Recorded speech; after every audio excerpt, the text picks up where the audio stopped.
स्वागत है आपका सहज इंग्लिश के यूट्यूब चैनल पर। अभी हम लोग पढ़ेंगे प्रेजेंट इंडेफिनिट टेंस का यूज।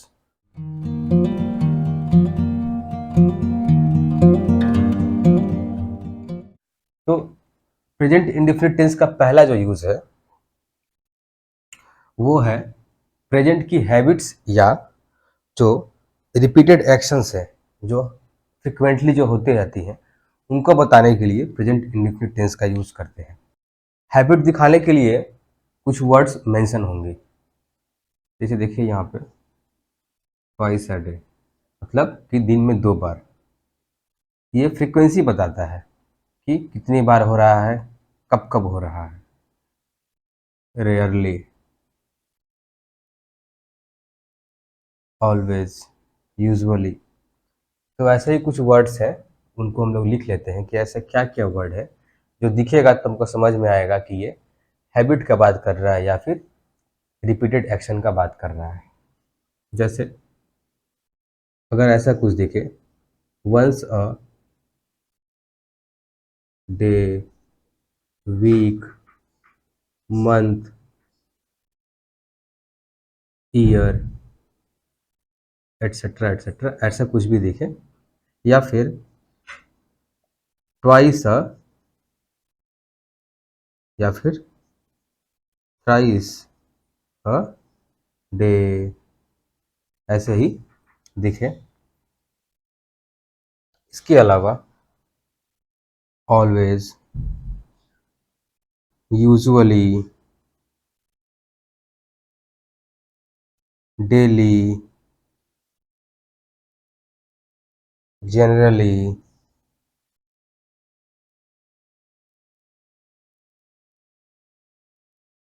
एवरी डे, समटाइम्स, या फिर rarely, RARELY, rarely, scarcely, hardly, seldom, never. ये सब कुछ वर्ड्स हैं, इसके अलावा और भी वर्ड्स हैं एटसेट्रा।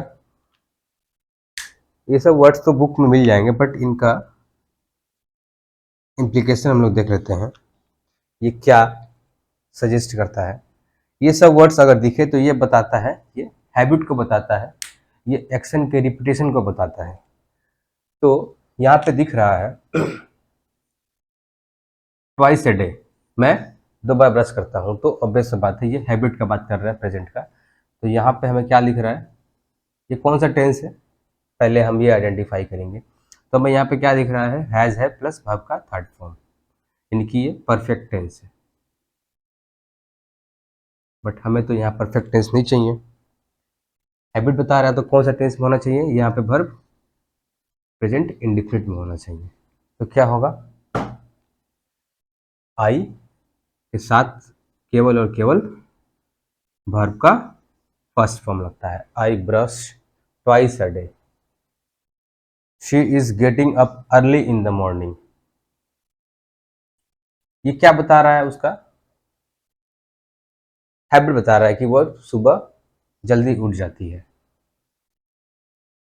अब इसमें तो ये सब वर्ड्स नहीं है, तो कोई ज़रूरी नहीं है कि ये वर्ड्स दिखेंगे तभी जो है हमको मालूम चलेगा कि ये हैबिट बताता है। यहाँ पे अपना कॉमन सेंस भी लगाना है, कुछ कुछ चीज़ें कॉमन सेंस से ही सॉल्व हो जाएंगी। तो इसीलिए ये क्या बता रहा है, हैबिट बता रहा है, और हमको यहाँ पे दिख रहा है कि गेटिंग है, कंटिन्यूस टेंस यूज़ कर रहा है, इसीलिए ये भी हमारा क्या है, एरर है। एग्ज़ाम में ऐसे ही क्वेश्चन आएंगे आपके, सेंटेंस लिखा रहेगा उसका 1 2 3 4 नो एरर।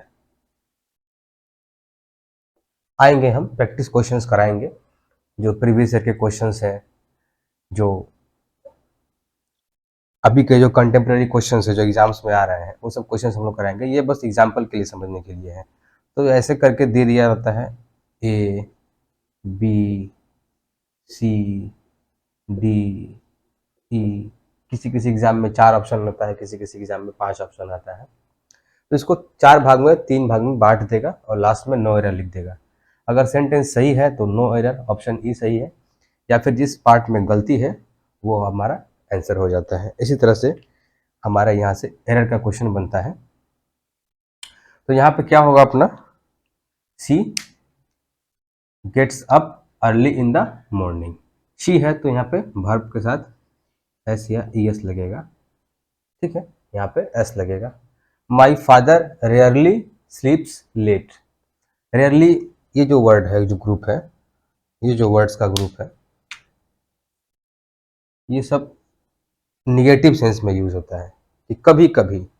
सेल्डम मतलब ये सब क्या है, कभी कभी का सेंस देता है। इसका मतलब तो कभी नहीं, नेवर का मतलब तो कभी नहीं।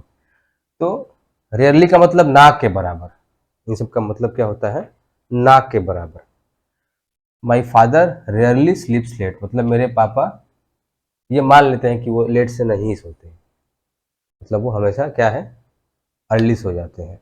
ये सेंटेंस अपना उनका हैबिट बता रहा है। ये अपना एकदम जो है सब्जेक्ट, ये हमारा इंडिकेटर दिखा, साथ में वर्ब का फर्स्ट फॉर्म में एस लगा हुआ है, ठीक है। अपना ये क्या है, हमारा कंस्ट्रक्शन एकदम सही है। मदर ऑलवेज क्रिटिसाइजेज मी, ऑलवेज दिख रहा है, मतलब ये क्या होता है, हमेशा होता है ऐसा। मम्मी हमेशा हमारा शिकायत करती है, ठीक है। अपना यहाँ पे भी वर्ब का फर्स्ट फॉर्म में ईएस, ये भी सेंटेंस क्या है अपना, नो एरर। तो क्या हो जाएगा ऑप्शन हमारा, नो एरर, ऑप्शन ई हो जाएगा। Sita usually comes to work by car. अपना वर्ड दिख रहा है यूजुअली, कि वो जनरली प्राय कार से ही काम पे आती है, ठीक। वर्ब का फर्स्ट फॉर्म में एस लगा हुआ है, ये भी सेंटेंस क्या है अपना, सही है। तो इस प्रकार से प्रेजेंट इंडेफिनिट टेंस का ये एक यूज हुआ, और इसी में ऐसा ही कुछ वर्ड दिया रहेगा इंडिकेटर, और साथ में वर्ब का फॉर्म वो चेंज करके आपको एक क्वेश्चन दे देगा, और उसमें आपको एरर ढूंढना रहेगा। इस पोर्शन को आप नोट कर लीजिएगा, स्क्रीनशॉट ले लीजिएगा वीडियो से, थोड़ा सा वीडियो को आप बैक करके स्क्रीनशॉट ले लीजिएगा, इन सब वर्ड्स को आप नोट कर लीजिएगा। इसके बाद हमारा जो सेकंड यूज है वो है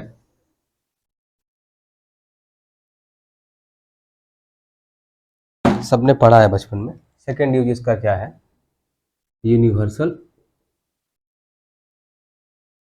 ट्रूथ, या फिर कोई fact.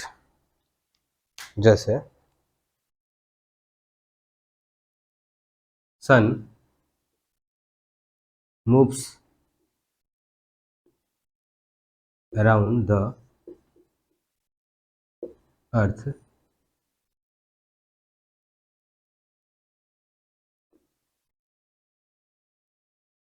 My father told me.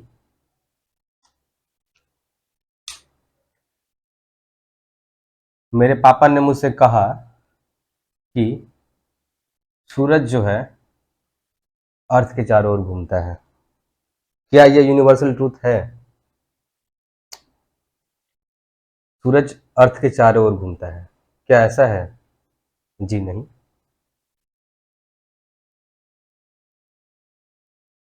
My father told that the earth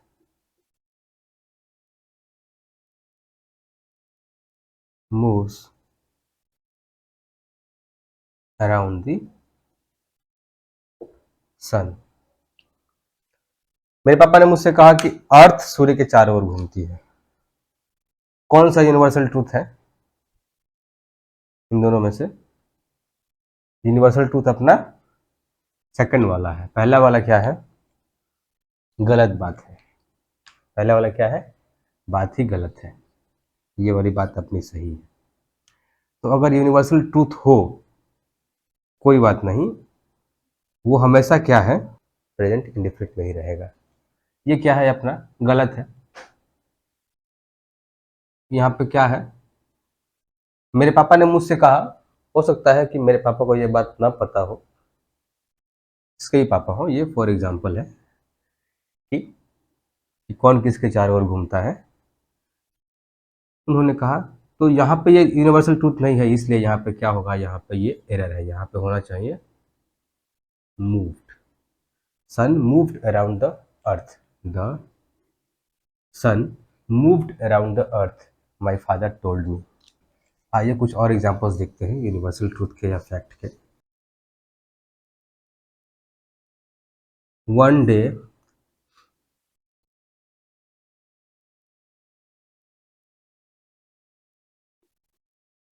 comprised 24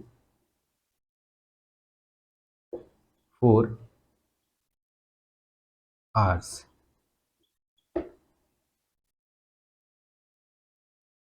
इसमें देखते हैं हम लोग कि एक दिन 24 घंटे का होता है। कंप्रीज्ड का मतलब होता है कंसिस्ट ऑफ, एक दिन 24 घंटे का होता है। ये तो एक यूनिवर्सल फैक्ट है, ये एक डाटा है कि एक दिन 24 घंटे का ही होता है। ये वर्ब है अपना, तो ये वर्ब हमारा किस टेंस में होना चाहिए, प्रेजेंट इंडेफिनिट में, सिंपल प्रेजेंट में। तो यहाँ पे क्या होना चाहिए, कंप्रीजेस, कंप्रीज में एस लगना चाहिए। One day comprises 24 hours. ठीक है। ऐसे ही जहाँ भी हमको यूनिवर्सल ट्रूथ दिखे तो हमको उसको प्रेजेंट इंडेफिनिट फॉर्म में ही रखना है, अगर नहीं है तो उस पार्ट में क्या है, एरर है। नेक्स्ट यूज की तरफ बढ़ते हैं। अगर फ्यूचर में कोई एक्शन होने वाला है जो कि निश्चित है, फिक्स है, जो कि फिक्स्ड है, तो उसको हम प्रेजेंट इंडेफिनिट टेंस में लिख सकते हैं, वो गलत नहीं कहलाएगा। जैसे माई ट्रेन डिपार्ट्स एट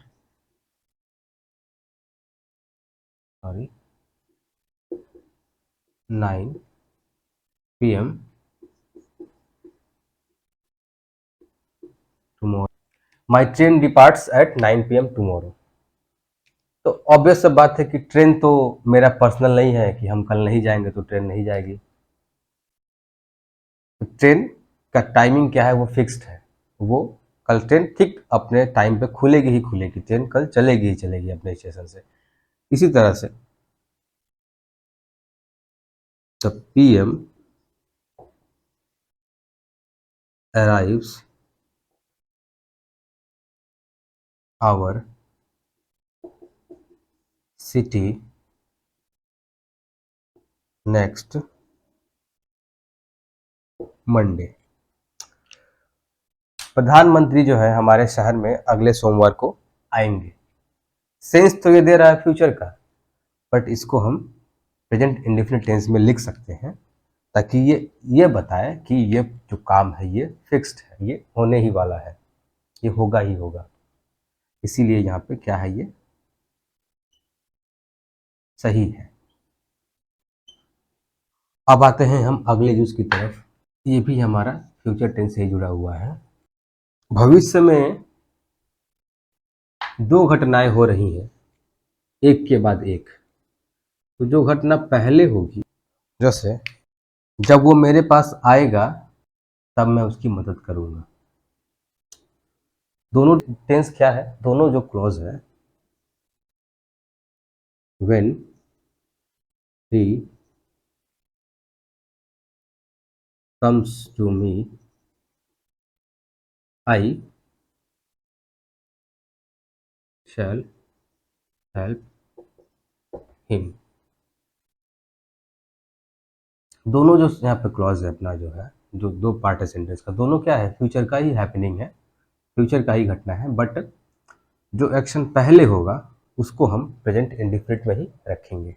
अगर हम इसको ऐसे लिखते, when he will come to me I shall help him. अब दोनों में कौन सही है कौन गलत है जरा बताइएगा, जरा बताइएगा। देखने में तो ये सही लग रहा है।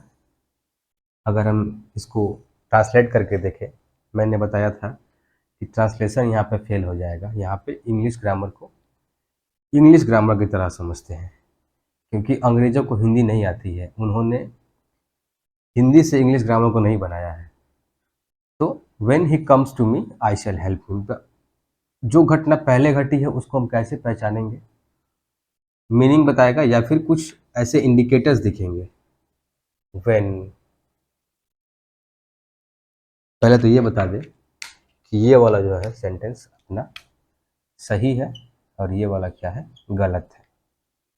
ठीक है, यहाँ पे ये पोर्शन क्या है, गलत है। कुछ कुछ वर्ड्स अगर दिखे वो, तो वो जो है हमारा सेंटेंस पहला वाला पार्ट, उस टेंस को हम लोग क्या करेंगे, प्रेजेंट इंडिफिनिट टेंस पे रखेंगे। When, until, unless, as soon as, no, sooner than, etcetera, और भी बहुत सारे वर्ड्स हैं। When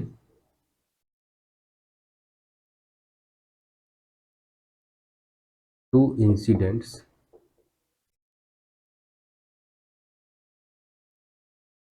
happen in future consecutively, मतलब ठीक एक के बाद दूसरा होगा, consecutively the first action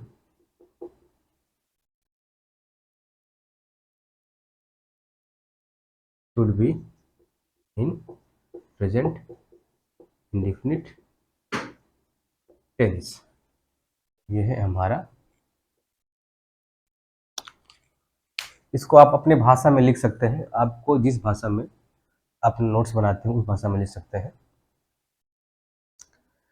तो ये रहा हमारा प्रेजेंट इंडेफिनिट का यूसेज। इसी प्रकार हम पढ़ेंगे प्रेजेंट कंटिन्यूअस का यूसेज, एक एक करके हम बाकी सभी टेंसेस का यूसेज जो है वो पढ़ेंगे।